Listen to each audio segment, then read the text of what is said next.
This is Michael Trombley, Assistant Superintendent for Curriculum, Instruction, and Professional Learning. This video has been created to help provide the best information we can share at this time to help you respond to the Return to Full In-Person Learning survey, which was recently sent. In addition to this presentation, we have included the standalone slides if you would like to have direct access to the linked documents referenced in this presentation. The purpose of the survey is to help us gather accurate information about our students who may wish to return to in-person learning. The survey will only be sent to households of K-12 general education students to the email address on file with the school district. It will not be posted on websites or social media in an effort to ensure accurate information and responses from only our families. Dr. Stoll, Assistant Superintendent for PPS and Ed Services, recently sent a survey with a similar purpose and a similar informational video to families of students with IEPs. That video contained information specific to those families, and in addition, there will be some overlap with the information presented in this presentation. And the information here is geared towards our general education students in all grade levels. I hope this video provides information to allow parents and their children to feel comfortable when responding to the survey. Since we are actively working to prepare our buildings and processes to welcome back students, this video may not address all of your questions. And so if families require additional information, at the end of this presentation, I will share specific individual contact information so you can reach out with any needed follow-up questions. On March 17th, we look forward to welcoming back our students with IEPs.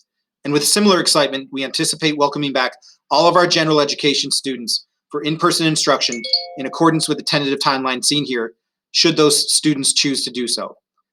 And in the near future, please be sure to look out for more information coming from your child's school. A key purpose of the survey we're asking you to complete is to inform our operational aspects and our instructional aspects of our school district, given the fact that we expect additional students deciding to learn in person 5 days a week.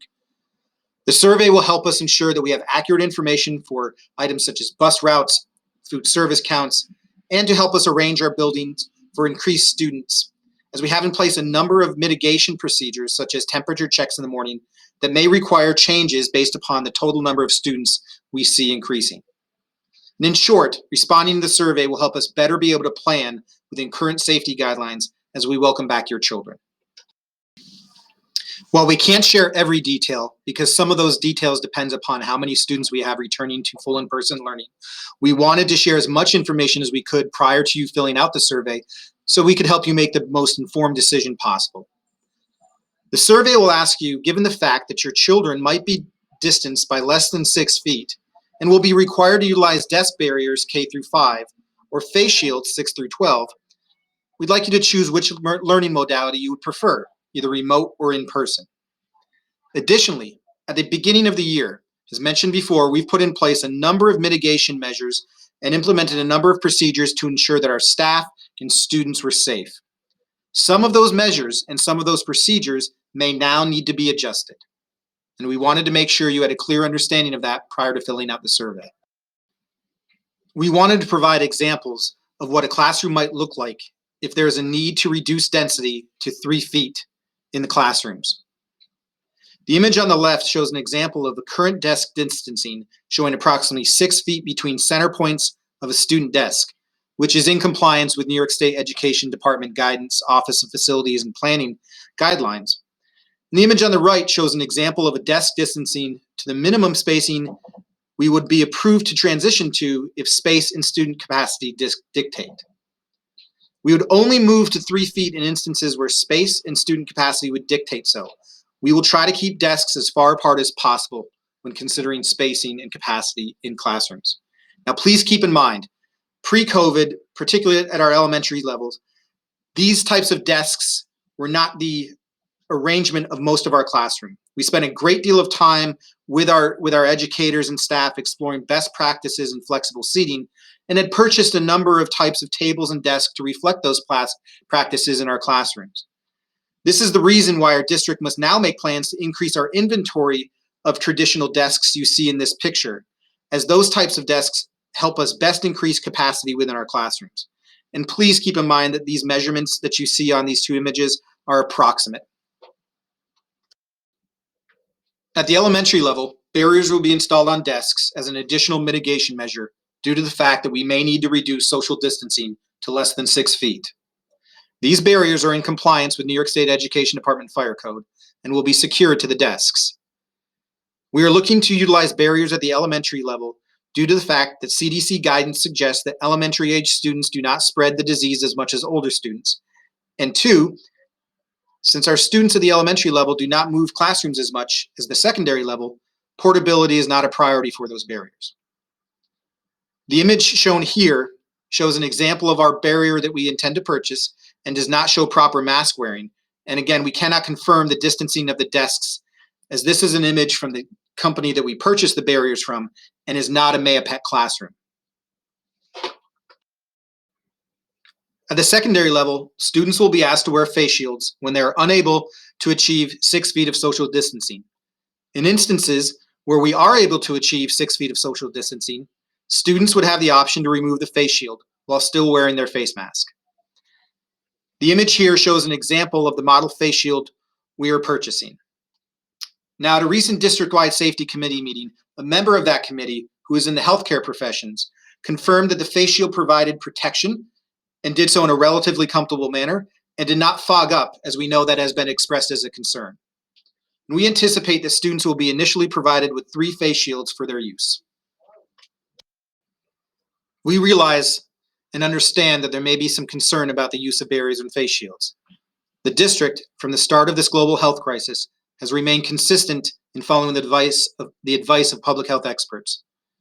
When faced with increasing our in-person learning capacity, we know that a few of our mitigation measures we use to keep staff and students safe are inherently removed, such as cohorting and 6 feet of social distancing in some cases. With that in mind, we were advised to add alternative mitigation measures to continue to keep staff and students safe. Department of Health officials and 2 school district physicians advised us and recommended the use of barriers and face shields in accordance with our plan, which aligns to updated CDC guidance seen here. We hope you find this chart helpful in comparing what the school-based environment looks like now with our current mitigation measures and processes in place, and what the school environment could look like when your child returns to in-person learning. There will be additional items that remain current, such as the need to complete the daily Easy Screen Health Screener, the need to continue to wear cloth face masks, and the need to have daily temperature screening before students enter the building. Again, we will attempt to ensure social distancing of 6 feet and cohorting whenever possible, but we want to make it clear that there might be times when we are unable to do so. Hence, we've implemented additional mitigation measures such as barriers and face shields. Parents might have questions about the learning plan. First, there will no longer be a hybrid option. Students will either learn in person every day or learn remotely. The survey we're asking you to complete will ask you for that choice given the information we have shared with you. And as we initially plan to welcome back more students to in-person learning, we do not anticipate the learning plan changing, meaning that for our remote elementary students, there will be a minimum of 2 daily meets with a classroom teacher and an additional 1 hour of ELA and 1 hour of math live instructional meets occurring at that elementary level. And at the secondary level, teachers will minimally have their initial meet starting each learning period. Going forward, we will work with teachers on any improvements we can make to this learning plan. Continuing on with the learning plan, I do want to stress that 6 feet social distancing in our current model has allowed for some classroom activities that our increased capacity and decreased social distancing may not allow when we welcome all of our students back. For example, some classrooms have allowed for physical movement within the classroom during our instructional periods. This may not be the case given our new approach. Approaches to art, music, and PE decisions will be made at the building level as data from this survey that we're asking you to complete is received and analyzed against physical space requirements and constraints. Displayed here is a quick reference chart to some frequently asked questions that we have received since announcing our timeline on March 3rd, 2021.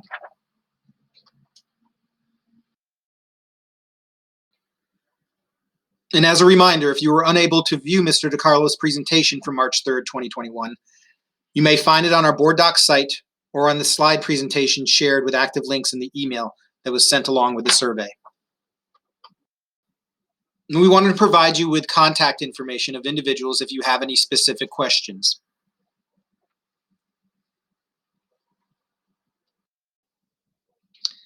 Thank you for taking time to review this presentation. And thank you for your continued partnership in your child's education. As a reminder, we will need all survey responses by 3 p.m. on March 17th, 2021. This will allow us to begin to analyze the data on a classroom level to address items such as possible room changes. If we do not receive a survey by that date and time, we will default children to in-person learning, as we need to plan for maximum numbers and effort to best plan for our processes and protocols. Thank you again.